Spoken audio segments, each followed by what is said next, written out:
There are 8 billion of us today. We're everywhere. We've conquered every corner of the globe, from the frozen tundra to the middle of the Sahara. But there was a moment in our history where the entire human population could have fit inside a single mid-sized football stadium.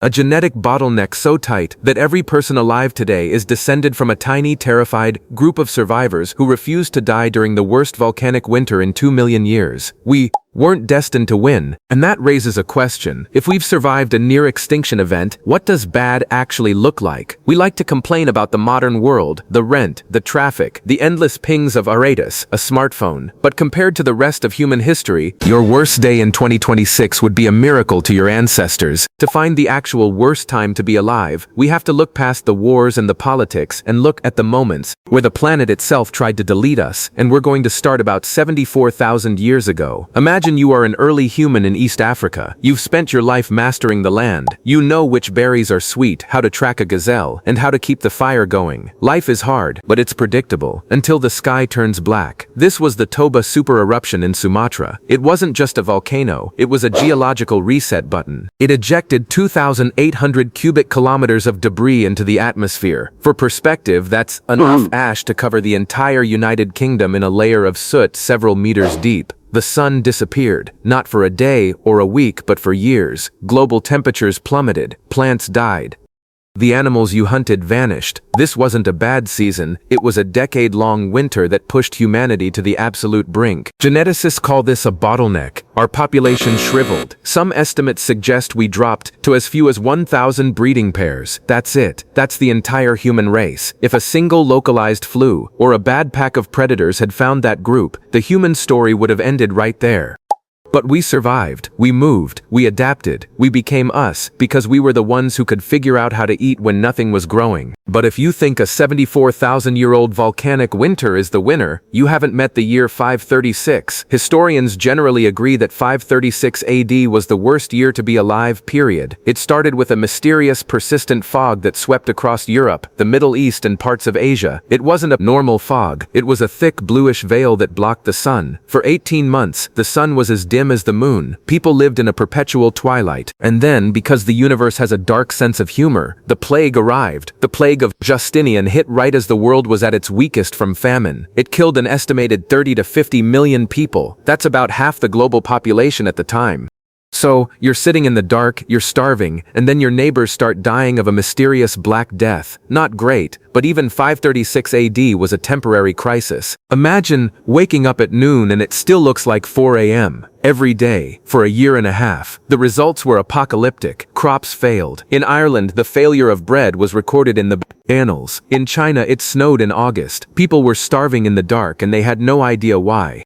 We now know it was likely a massive volcanic eruption in Iceland, but to a person in 536, it looked like the literal end of the world. There's a much longer, much slower, worse time that most people completely overlook. It's called the agricultural revolution. We're taught that farming was progress. We stopped wandering, built houses, and started civilization. But for the individual human living through it, it was a disaster. Hunter-gatherers were, ironically, much healthier than early farmers. They had diverse diets. They worked about 15 hours a week. They had strong bones and tall frames. But when we started farming, we traded freedom for calories. Early farmers became shorter. Their bones showed signs of malnutrition and repetitive stress. They were working 80 hours a week in the sun, tied to a single crop. If the wheat died, you died. This was the agricultural trap.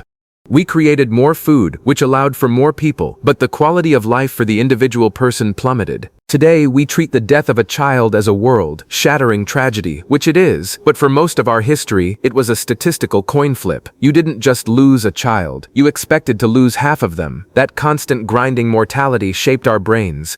It's why we're so hyper-vigilant. It's why we're so prone to anxiety. We are the descendants of the people who were the most paranoid, the most careful, and the most stressed. We invited zoonotic diseases, illnesses that jump from animals to humans, because we were suddenly living in cramped, dirty quarters with cows, pigs, and chickens. Smallpox, the flu, the plague. These were the gifts of civilization. For thousands of years, being a human meant living in a pathogen playground where 50% of children didn't make it to their 5th birthday. Think about the psychological weight of that. Even the rat race we hate so much started here. In the Paleolithic, if you were full, you stopped. There was no way to store 10,000 gazelles, but with grain you could hoard wealth. You could have more than your neighbor. For the first time, humans could be poor. So, when was the worst time? Was it the Toba eruption that nearly deleted our species? Was it the year 536 when the sun went out? Or was it the 5,000-year stretch where we were sick, overworked peasants dying of cow diseases in the mud? The truth is, the worst time is a matter of perspective. But there is one final candidate, the younger Dryas. Roughly 12,800 years ago, the world was finally warming up. The Ice Age was ending. Humans were starting to settle down, experimenting with the first bits of gardening. And then, in the span of just a few decades, maybe even just a few years, the temperature cratered. It was a flash freeze on a global scale. The glaciers returned, the forests died. It was as if the planet had teased us with a future of ease and then slammed the door shut. We had to revert. We had to go back to the old ways, back to the struggle, but in a world that was now much more crowded and much less forgiving. It was a generational trauma that likely lives on in our mythologies of great floods and lost paradises. So, here we are, 2026. You might feel disillusioned. We are the elite descendants of the peasants who survived the agricultural trap.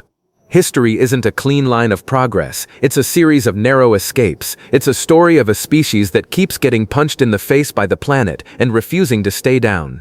The next time you feel like the world is ending because your Wi-Fi is out or your boss is annoying, just remember, you aren't living in 536 AD. You aren't one of 2,000 people left in a volcanic winter. You might feel like the modern world is a mess of screens and stress and rising costs, and in many ways it is, but you are breathing filtered air. You have access to medicine that would have looked like dark magic to a king in 536. You have a 99% chance of seeing your children grow up, and most importantly, the sun came up this morning. We are the survivors of the bottlenecks. We are the ones who didn't die in the year without a summer. You are a biological miracle. You've already beaten the worst odds the universe has ever thrown at us. So, take a deep breath. The sun is out. Keep on swimming.